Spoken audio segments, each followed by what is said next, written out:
Arkadaşlar merhaba. Şimdi böyle gösteriyoruz ama tehdit algılanmasın. Şimdi tekerini sökeceğiz. Bir, tekeri sökmeyi göstereceğim. İkinci sonrasında aracımızın balatalarını değiştireceğiz. Diğer tarafı değiştim.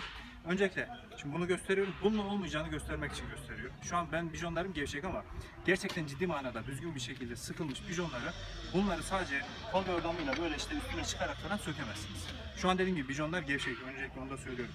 Neden sökemezsiniz? Çünkü kolun boyu kısa. Ya bunun üstüne ekstra bir uzun boru takacaksınız. Onunla güç alacaksınız. Yoksa yolda kaldığınızda bunu unutun. Ama şöyle bir şey aldığınızda, biliyorum tabi bu steplerin üstüne oturacak bir yeri falan yok. Markalı da bir şey söyleyeceğim. Ziltaş yerli bir marka. Çok kaliteli bir marka olduğu için göstereceğim. Bunları aldığınızda çok kolay bir şekilde, zaten 4 ayrı bijon tipine göre de uygun.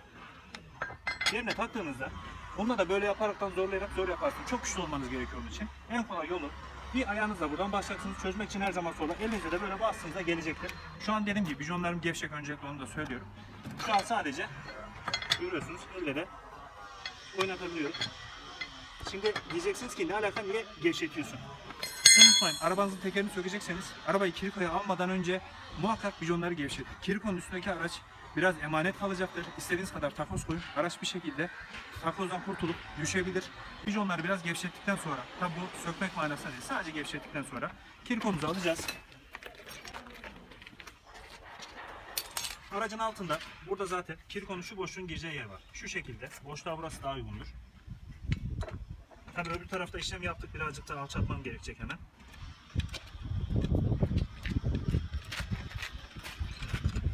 Boşluğu elime doldurdum. Bakın elimle tutuyorum yukarıdan. Böylesi daha mantıklı, kaymaz. Kirikonun altı yere bastıktan sonra, şu an kirikon bastı. Aracına çamurluk boyundan görüyorsunuz kalktığını. Bunu yaparken şu an sol elimi çevirdiği yere dikkat edin. Yere çok yakın tutarsanız elinizi direkt yere sürter, yırtarsınız.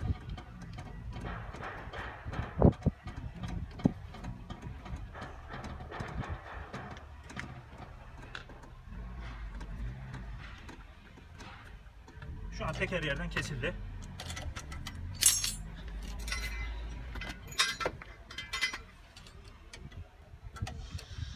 Biraz büyük yapmışız, iyice kaldırmadan. Bizim takozlar, bizim eşek diye tabir ettiğimiz, piyasada böyle tabir edilir, desteklerimiz. Bunu neden koyuyorum? Kirikonuz bozulabilir, devrilebilir, kayabilir ama böyle ayaklı geniş bir şeyin düşme ihtimali yoktur arkadaşlar. Kolay kolay arabanın üstünden düşmez. Şimdi jonları sökeceğim.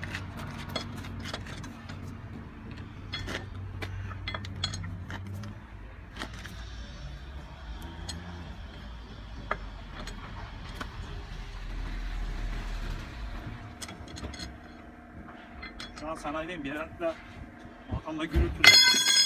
Etrafa bakacağız derken kendimiz de şaşırıyoruz.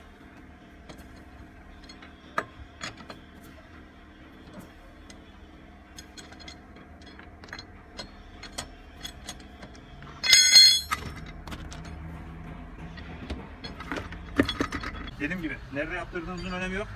Ama yapabileceğiniz bazı şeyler de kendinizin yapmanızın size zararı yok.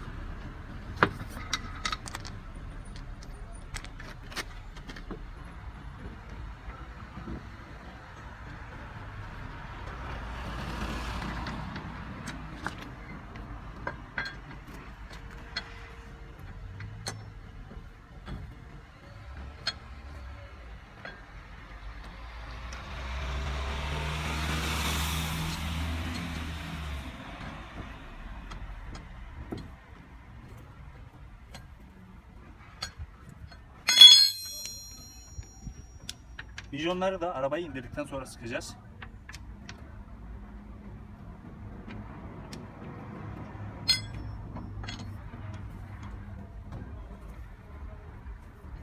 Şimdi burada sadece kabasını alıyoruz. Burada sıkmaya çalışırsak aracımız dediğimiz gibi kirikodan düşürebiliriz ve tam güç alamayıp zaten sıkamayabiliriz.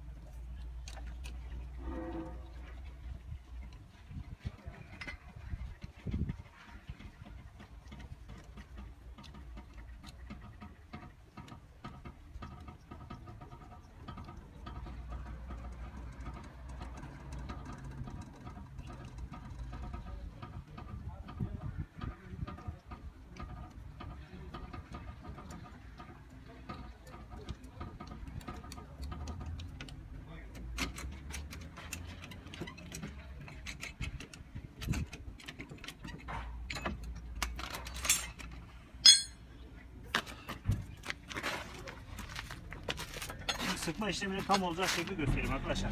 O kadar sıkmanız yeterli gelmeyebilir. Her zaman için dediğim gibi bir ayağınız, bir de eliniz.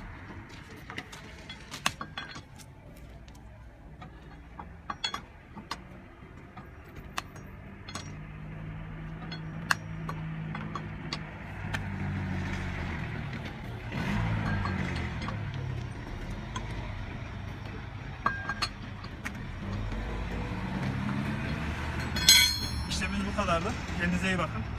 Her şeyi yapabileceğinizi unutmayın.